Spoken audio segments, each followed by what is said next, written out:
Industries बंद, खड़ी गाड़ियां और ठंडे चूल्हे, बिना गैस पाकिस्तान में सर्दियां कैसे गुजरेंगी? अभी तो सर्दियां स्टार्ट भी नहीं हुई हैं और गैस ने इतना ज़्यादा मसला बना हुआ है हर घर में, और सब लोग तो अफोर्ड नहीं कर सकते सिलेंडर लेके आना। बच्चों का भी ज़ाहिर है सुबह स्कूल भेजना होता है, काम पे जाते हैं, अक्सर भूखे ही चले जाते हैं।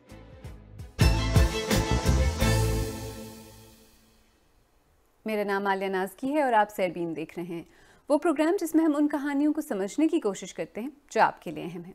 घरों में चूल्हों से गैस बिल्कुल ही गायब। आप खाना तो दूर, चाय की एक प्याली नहीं बना सकते, पानी गर्म नहीं कर सकते, लेकिन हर महीने बाकायदगी से आपके यहाँ गैस का बिल ज़रूर पहुँच जाए। तो इमरान खान ने कहा था ना कि बिल जला दे, बिल जिनका ज़्यादा आता है। अब क्यों गरीबों को इतना बिल दे रहे हैं वो? गैस की किल्लत और एनर्जी क्राइसिस के बारे में बातें तो हम आप सुनते आए हैं, लेकिन प्रैक्टिकली असर तो लोगों, ख़ास तौर पर मिडिल क्लास और गरीब लोगों के घरों, चूल्हों पर पड़ता है। सर्दियों में तमाम तर कामों का दारोमदार ही गीज़र, चूल्हा, मतलब गैस दस्तयाब होगी तो सारा चक्कर एक सर्कल चल रहा होता है। कोई शेड्यूल भी जारी नहीं किया जाता कि कब से कब तक गैस का प्रेशर कम कर दिया जाएगा या गैस बिल्कुल ही गायब कर दी जाएगी।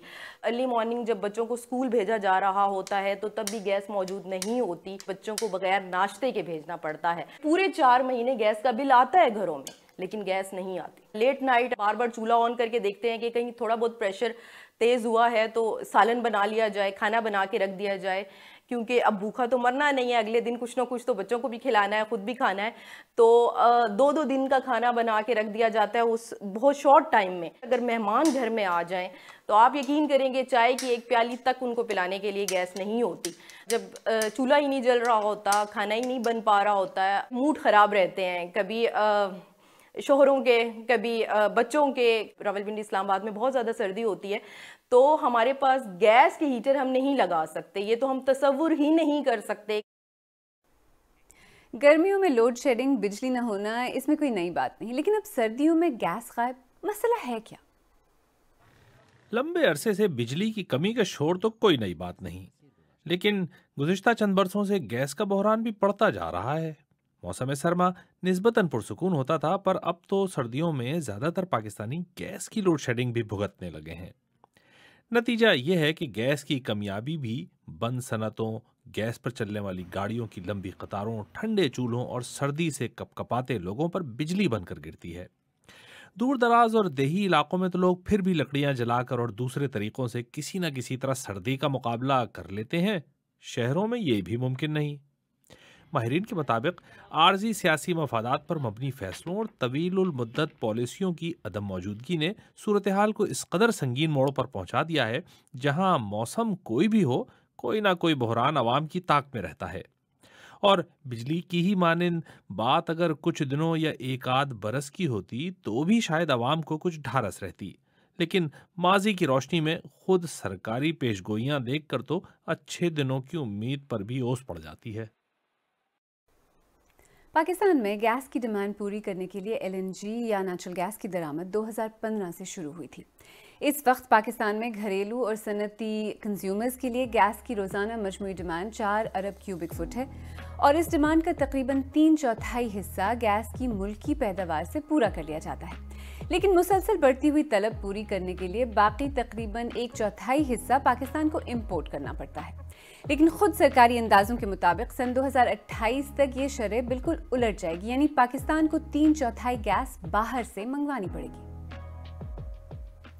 फिगर्स, बड़ी बड़ी बातें और सरकारी प्लान्स, लगता है जो कुछ आम आदमी पर बीतती है वो किसी और ही दुनिया की कहानियां हैं।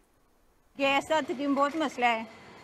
सुबह को उठते हैं तो गैस गायब होती है, खाना बनाना होता है, सिलेंडर इस्तेमाल करते हैं, वो भी डबल के खर्चा आता है। यहाँ पे गैस भी जो है वो सिलेंडर की गैस जो 250 रुपये किलो मिल रही है। ठीक है, इस मोहल्ले में गैस वाकई में बहुत ज़्यादा मसला बना हुआ है, बहुत ज़्यादा, और ये एक नहीं, ये आज से नहीं है, ये 2-3 माह से हो रहा है। देखिए गैस तो आती नहीं, आती है इतनी सी आती है कि जितनी चाय पक जाए बस। मैं दाल चावल से अपना किराए का मकान है मेरा, और मेरा काम नहीं चल रहा। रात को गैस नहीं आई तो मेरी आज छुट्टी है, और सिलेंडर जो चलाता हूँ तो उससे कमाई नहीं पूरी होती। क्या गैस की कमी की वजह से आप भी मुतासिर हो रहे हैं? हमें कमेंट सेक्शन में बताएं और अगर आपको हमारा प्रोग्राम पसंद आ रहा है तो हमारे YouTube चैनल को सब्सक्राइब करें और जो बेल आइकॉन है उस पर ज़रूर क्लिक करें। अब इमेजिन करें कि ऐसी सूरत हाल में आपका कारोबार गैस पर डिपेंड करता है। आप बेकरी चलाते हैं, ऑफ एंड ऑन जो है गैस आती है नहीं आती, हमारे लिए ऑल्टरनेटिव फ्यूल के ऊपर जाना, फिर ऑल्टरनेट फ्यूल के हिसाब से मशीनरी के ऊपर जाना बहुत तकलीफ दे अमल रहा है। ऑल्टरनेट फ्यूलिंग के अंदर हमारे पास डीजल भी है, एलपीजी भी है, लास्ट रिजॉर्ट के ऊपर लकड़ी भी चल रही है, लेकिन आप इनकी कॉस्ट से अंदाज़ा कर लें कि ओवरऑल आपकी कॉस्ट ऑफ प्रोडक्ट कितनी ज़्यादा हो गई है। दूसरा, हम अपने कंज्यूमर के ऊपर भी लोड नहीं डाल सकते इतना ज़्यादा, हमारी वेस्टेज बहुत ज़्यादा होती है। आप ये देखें ना कि जिस तरह चूल्हा चलाते रोटी पकाते एकदम से गैस चली जाए तो आपकी रोटी पकेगी नहीं, वो ख़राब हो जाएगी, वो अल्टीमेट दोबारा वो बेक भी नहीं हो सकती। तो इसी तरह हमारा भी प्रोसेस चल रहा होता है कि जिसके अंदर आपकी प्रोडक्ट बेक हो रही होती है, एकदम से गैस का प्रेशर डाउन हो जाता है, जिसकी वजह से वो वेस्ट ज़्यादा होती हैं। हमारी प्रोडक्शन वेस्ट बहुत ज़्यादा निकल रही है इस साल।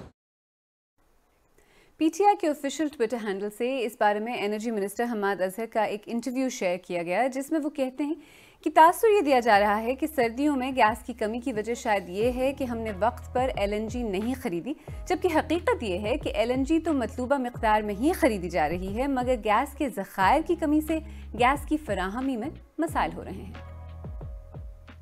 गैस की कमी तो खैर कई बरसों से चल रही है, हुकूमत को अंदाज़ा क्यों नहीं हो पाया?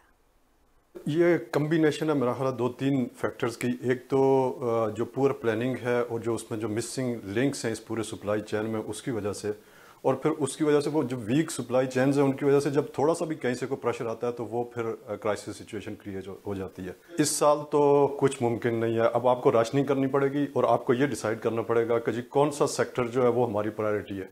अब उसमें अगर इकोनॉमिक आउटपुट की बेसिस के ऊपर देखेंगे तो फिर आपको एक्सपोर्ट सेक्टर जो है उसको सप्लाई देनी होगी, उसके बाद जो फर्टिलाइज़र है उसको सप्लाई देनी होगी, और उसके बाद जो बाकी इंडस्ट्री है मेरा ख्याल वो सफ़र करेगी। जो कंज्यूमर डोमेस्टिक कंज्यूमर है या जो सीएनजी सेक्टर है जो सबसे ज़्यादा इनफैक्ट पे करता है उस गैस की प्राइस, वो सारे सफ़र करेंगे।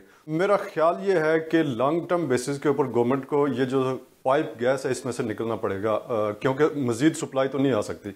ऊपर से हमारी बदकिस्मती मैं उसको कहूँगा कि सियासी बुनियादों के ऊपर ना सिर्फ ये गवर्नमेंट बल्कि इससे पहले भी जो गवर्नमेंट थी वो सियासी बुनियादों के ऊपर गैस स्कीमें, नए नए इलाकों को गैस सप्लाई स्कीम देते रहे, जबकि पीछे से सप्लाई कोई नहीं आ रही।